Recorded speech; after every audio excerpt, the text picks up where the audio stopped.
Can you talk a little bit, just as someone who's lost a loved one to this terrible epidemic, what lessons would you want to share?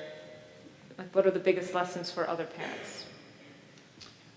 Thanks. I want to also thank the Courier for putting this on. These are always great events and bring about an opportunity for people to share as much as anything as well. But yeah, my son Matt was one of the pictures up there on the screen. He's a great guy. I told Laura I wanted to share just a little bit about that last day.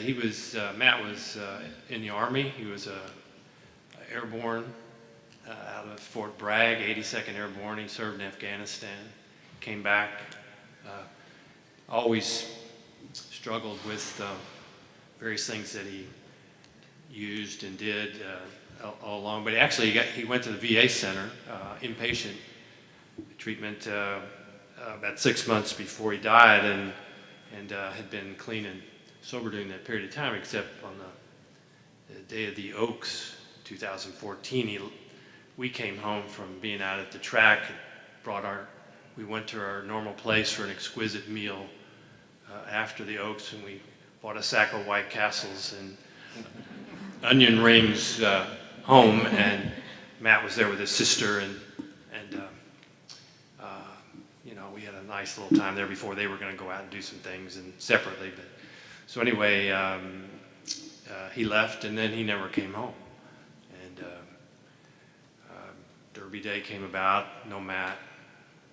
Calls. We started making calls. He'd always try to stay, as a lot of good alcoholics and drug addicts do. They stay in touch with their mothers, and he never did that. All day Saturday, all day Sunday, no contact. Didn't know what to do. Monday, finally I called Chief Conrad and asked for some suggestions and help, and he said, let me send a homicide detective over. Not that it's that, but they'll know the kind of questions to ask, etc. So this homicide detective came over at 2:30 to my office, and 5 minutes into that conversation, a phone call was put through to me, and it was a friend of my daughter Annie's. Annie does a lot of criminal defense work in town, and they had gotten a lead that Matt had been at a party down off Payne Street in an apartment complex, and they interrupted me, and the call came in, and I heard Ted started talking to me, and then I heard my daughter Annie screaming in the background, and his body was found in his car behind an apartment complex off Payne Street. And the last thing I saw of my son was when they opened the door. They kept us away from the car, obviously, and for a good reason, but when they opened the door, I got to see his blue jean left leg, as he was stretched out in the seat of his car. He died combination of alcohol, cocaine, and heroin. And the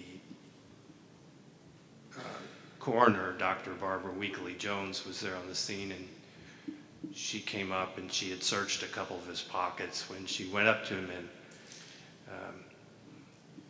Matt wasn't a religious guy, but we beat it into him a little bit as a kid, I guess, with school and other things like that, and he had 2 rosaries in his pockets, and so something was going on that night. And now, moving from that, as a parent or as anybody who's lost someone, what do? We look out in this room full of people, and I'm very familiar with the recovery rooms around town, and Dr. Burns Brady used to say, and Burns used to run the Impaired Physicians Program, Kentucky Physicians Health Foundation. He used to say, well, he said one time, he said, Mike, after all this time I've spent in this program dealing with all these drug addicts and alcoholics, he said, it kind of boils all down to this. He said, most people don't get clean and sober until they've had their last great ass whipping. And very scientific, very, but very much coming from somebody who's dealt with addiction, etc. But this ass whipping with this drug is something that with which we are not familiar.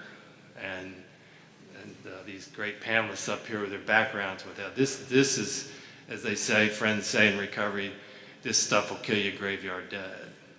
And how do you communicate that to children, to cousins, to spouses, to whatever? It's an enormously hard job. I mean, this is like a black plague that just flows in over our country at cloud level and comes down on top. This is really, what do you do? You know, I was reading this article somebody gave me real quickly that's about science and what science says to do if your loved one has an addiction.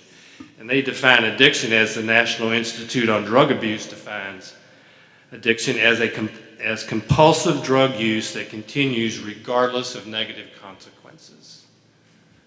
Compulsive drug use that continues regardless of negative consequences.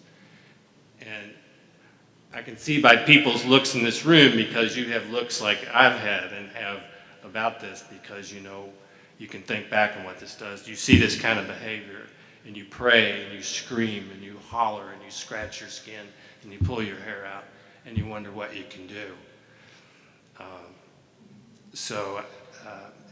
I think you got to love, you got to direct, you got to hang in there the best you can, and really, to some degree, hope you get lucky.